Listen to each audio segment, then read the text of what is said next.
Hi there, and welcome to another episode of 411 Pop Culture, where real people talk about really everything.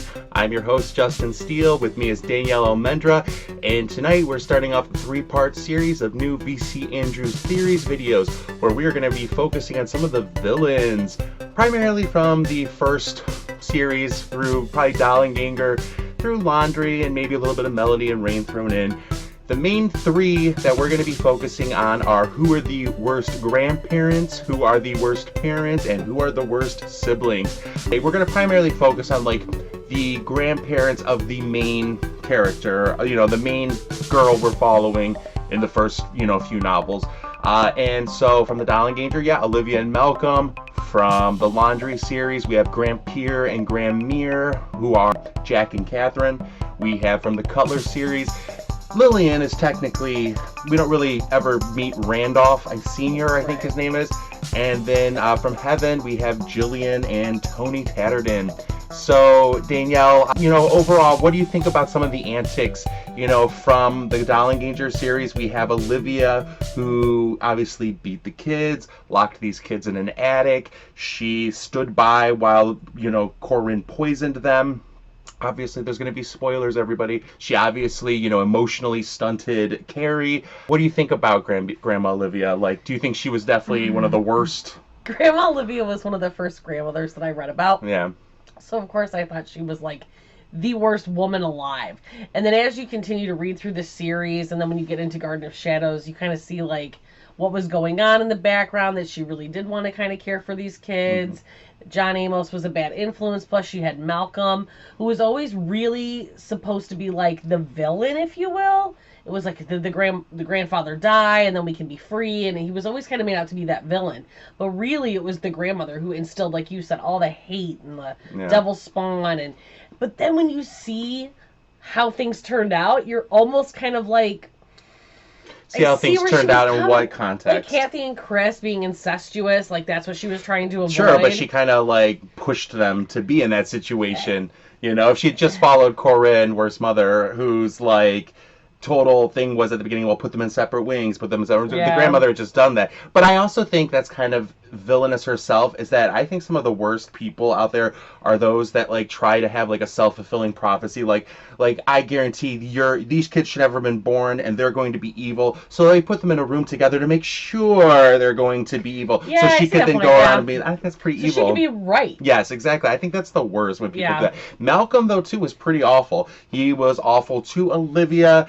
Again, we had another episode discussing Does the Grandfather Know? And I just think Malcolm, if he did know, he was pretty nefarious. He was pretty villainous. He, the moment when they're hiding in the chest and, Kathy could swear that she could see. But the fact that he would put this will together that, disinheriting, Corinne, then giving it to her, but you can't have any kids from this marriage or your next marriage either. There's some pretty messed up stuff that Malcolm did. But as a grandfather, sure, he didn't do anything. It's true, he didn't really have any. I mean, again, depending on whether or not he did know, which was one of the great things we've discussed about V.C. Andrews and when she wrote the novels, there are these sort of loose ends, and you never quite know for sure. But let's talk about Tony and Jillian. Having the Castile series is your favorite, so what do you think about them as grandparents? You got Tony who ends up being rapey to his stepdaughter, daughter, granddaughter. He's a pretty terrible grandfather. Well, he's Annie's grandfather too, so technically, he's Heaven's step-grandfather. Yeah. Honestly, out of all of them, I think... you don't even want to say it because he's basically a rapist, but comparatively... Right. That wasn't always the case with Heaven, I think. I think he genuinely did love Heaven. Right. He wanted her with Troy. So it was he didn't really become rapey until later with Heaven, if I recall correctly. No, it's true, yeah. Right, so he gave her an education, he brought her there, he tried to, get her together with Troy and making him all mysterious. He had good intentions. And then somewhere along the way, I think he just snapped, just like Jillian kind of snapped. And then they both just became crazy wackadoos. But I think from the start, I think they were okay. Again, I don't know. Maybe. I don't. It's not that I disagree with you, but again, I think that he always had that within him to be, this sort of. He was supposed to be a father figure to Lee, and was horrifying when Heaven first got there. He imposed all these constrictions on her, and then was manipulative, like, oh, I really wanted you to be with Troy, and then, oh wait, you might be my daughter, sorry, you can't. It was constantly a manipulation she felt on pins and needles all the time, or tiptoeing around mental him. abuse, maybe. Correct. And Jillian, obviously, Jillian was horrible to her. I mean, I feel like there were times where she did sort of try to reach out to Heaven, like she was playing games with her, not like mental games, like literal games, bridge, trying to teach her, but she had little patience for Heaven, and I think a lot of it came from Jillian's own guilt I was with gonna say, Liam. Yeah, and so, but instead of being like the bigger person, instead of like, here's a chance to make up for my daughter that I was horrible to, here's my granddaughter, let me try. Instead, it's that sort of can't take accountability. No. So instead, I have to justify my horrible behavior of the past as Jillian to continue it with Heaven. That is true. Yeah. Anything else about Jillian? Like, I just feel like she is such an interesting character because she's a grandmother who's desperately, all the women in the series that are like mother types, I think they at some point or another go through a sort of like, I'm getting older, I need to find my lost youth. But Jillian obviously took that to another level, and I feel like that was another factor that like disconnected her from Heaven. Yeah, and she didn't really show Heaven love like Heaven needed it. Yeah. I mean, especially being around like Luke and Sarah and that kind of abusive situation. Kitty and Cal, we'll get to that later with parents. But as far as grandparents go, pre-rape, I guess we could say that they were maybe the least. Well, you say. I still think that they're kind of bad. Well, let's move on to Cutler then. So now, Danielle's it's been a while since you've read the Cutler series, but Lillian was pretty awful, and Randolph too. Technically, if for you to remember, Dawn, she finds out she was kidnapped as a young girl. She finds out that her school bully who treats her like crap is now her sister. Her boyfriend is her brother. We're in V.C. Andrews land after all. Now, I read the Cutler series before I read the Castiles. You and I both read Dollangangers first. Yeah. When we were young, separate. We didn't know each other. Yeah. But separate. Then you had gone to Castile and I had gone to Cutler. So for me, when I read Heaven, it was so like, oh, this is so familiar to Castile. And so for you, it must have been the same the first time you read Cutler. But with Dawn, it is very V.C. Andrews that her brother is really her boyfriend becomes her brother, and her bully is her sister.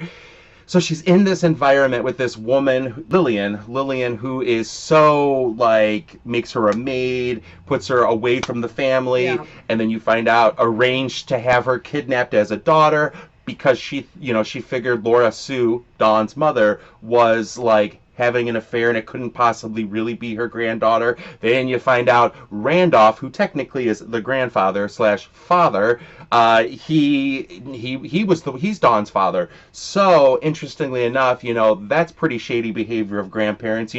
This woman, again, it's the same thing of like not taking accountability. She blames everything on Dawn for existing, but it's not Dawn's fault. It's her husband's fault. It's her daughter-in-law's fault, technically. Again, that's always vague, but I don't think it's like the same. I don't think it was rape in that situation. I don't know. They never really clarified. Right. Laura Sue kind of always felt like more guilty and less ashamed, but I don't know. I don't know. But Lillian was awful to Dawn. She then pushes her to go to this school, like on the context of like, well, I really want to. You seem to have decent talents. So after hearing her sing at her birthday party and like Dawn performs this beautiful song because she has no money. Where's she supposed to get money to buy Lillian a present? Right. And she sings this beautiful song, and Lillian's just like. So instead, like, she sends her away. Then Dawn gets pregnant, and then she sends her granddaughter to her sisters, to technically Dawn's great aunts, who she knows hates Lillian, is going to hate Dawn. They kind of try to force Dawn to have a miscarriage. That's pretty messed up. Yeah. So not rereading the books for a long time, what do you think about that in general, that sort of behavior, Lillian as a grandmother villain? Because I think she might be one of the worst, especially because the prequel, Darkest Hour, is one of my favorite of the prequels. And she's such like an endearing character. You feel for her, so to know that she became this horrible woman. I think Randolph's worse there. Oh, sure. Randolph was terrible. You know, he kind of won Lillian like a poker game or something, you find, and he was Yeah. cheating on her all the time. Yeah, no, he was a douchey guy It's for the same sure. kind of situation like Malcolm and Olivia. Like Malcolm was just horrible to Olivia, Yeah, and it's kind of the same situation. They're taking it out on the wrong people Correct. because they can't take Yeah. it out on their spouses. So Or have accountability for their own Right. actions, etc. And yeah, but I she think didn't beat her. I don't think so. Maybe once. I feel like she did hit No, I her don't once, but she I gotta kind of. reread I mean, them. she messed with this girl's mind. You know, she arranged for the kidnapping, then like acts like Dawn's parents, who she's known and loved, were like the worst people ever when they weren't. Right. And then she's horrible to her, and then she locks her in the room, which like enables Philip to like rape her. Like, oh, this messed up stuff. Lillian's the worst. I mean, she's up there for me anyway. But I guess For sure. You know, yeah. I'm gonna have to. I know fans. I need to get on it. I Yeah. need to reread them. So I'm hoping they're going to make the Cutler series into yeah. it. I think it'd be an interesting story, interesting idea. But all right, well, let's move on then to Grandpere Jack and Grandmere Catherine. Now, obviously, of all the grandmothers so far, I think Grandmere Catherine is the most beloved, the most grandmotherly of all. And actually, there's a quick insert here. We actually forgot to mention Annie from the Castile series, Annie and Toby. You know, we wanted to focus more on villainy type of grandparents. Right. But we should mention them. You know, Annie was a wonderful, just like Grandmere, Grandmere Catherine from the Laundry series. Annie loved heaven. She loved all of her grandchildren. Yeah, you know, she wasn't sophisticated. She wasn't, you know, she couldn't handle every situation, but there was always 100% grandma love. And I think Toby also loved his grandkids, but he obviously suffered with, like, memory issues later on. You know, he probably could have helped out a little bit more with trying to get Luke to be a better father, but he also was sort of that ilk, like it's his kids. Again, he did those step in when Luke had sold the kids, Heaven was sleeping on the floor, and he like kind of comes in and starts like petting her and stuff, and Toby did come in and was like, that's your daughter, stop, you know. So Toby, you know, before he kind of, you know, and Heaven always loved him too and tried to take care of him. So, again, we had already filmed the episode, but we realized we're like, oh, we should probably mention, you know, they're two really good grandparents. Right, maybe. But, all right, well, let's move on then to Grandpere Jack and Grandmere Catherine. Now, obviously, of all the grandmothers so far, I think Grandmere Catherine is the most beloved, the most grandmotherly of all grandmothers. But then you have absolutely, and she's great. Yeah, like the down home type of love, and you know, has this sort of like almost mythic quality about her. But then you have Grandpere Jack, who is this alcoholic drunk that is stuck in the bayou, that sells his, like, is willing to sell his daughter's first child, then sell his daughter's second child, finding out it's a twin, tries to sell the third child, then ties Ruby up to be raped. Luckily she gets away, but to be raped, and then have to marry Buster Trehall or whatever his name is.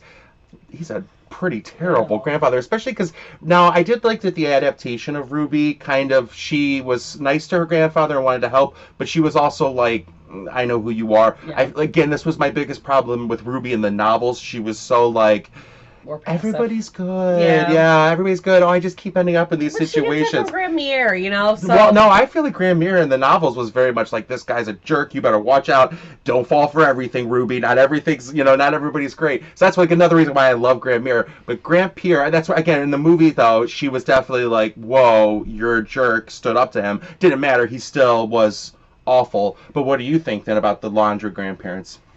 Obviously, Grandmere, you know, she's wonderful. Grandpere, I just think of him as like, you know, like he lives in the swamp, he's dirty, he's gross, he has no morals or sense of value, like, not at to all. Sell your grandchildren and stuff like that. He's got some serious problems.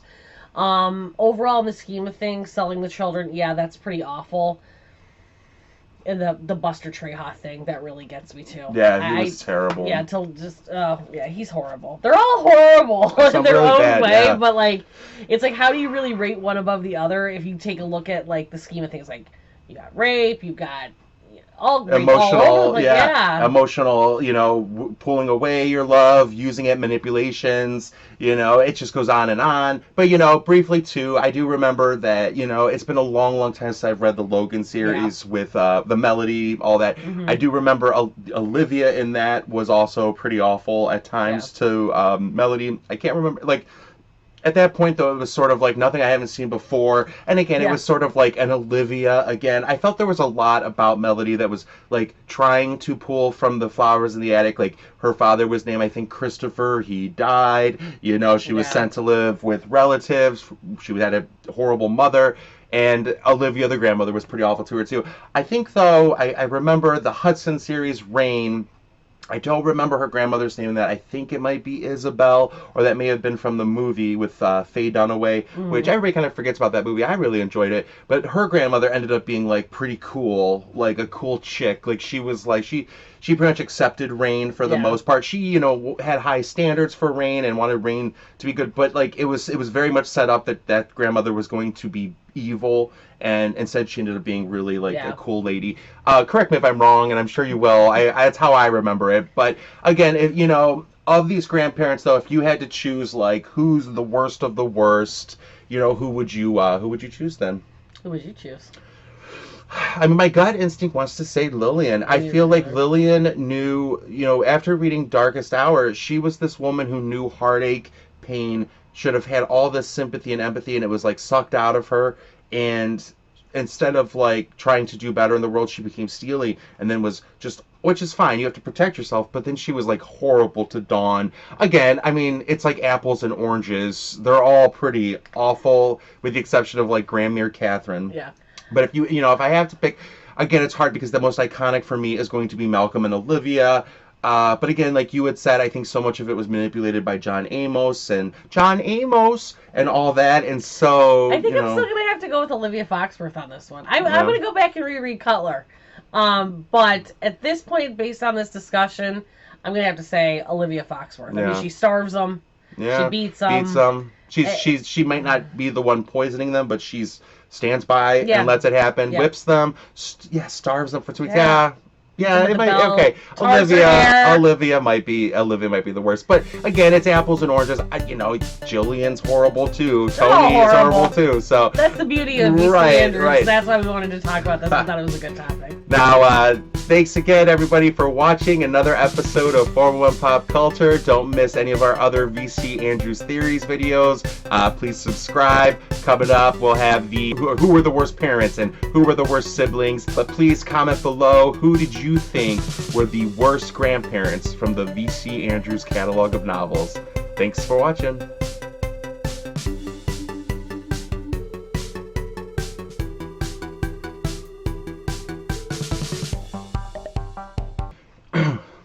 Three, two. All right. And tonight we are going to be starting a series of VC Andrews theories related to the villains. Okay. We're going to be filming them all tonight, but we'll be releasing the episodes by topic. Tonight's episode is going to be who is the worst grandparents, or who are the worst grandparents. We're also going to do who are the worst parents and who is the worst sibling. So let's get started.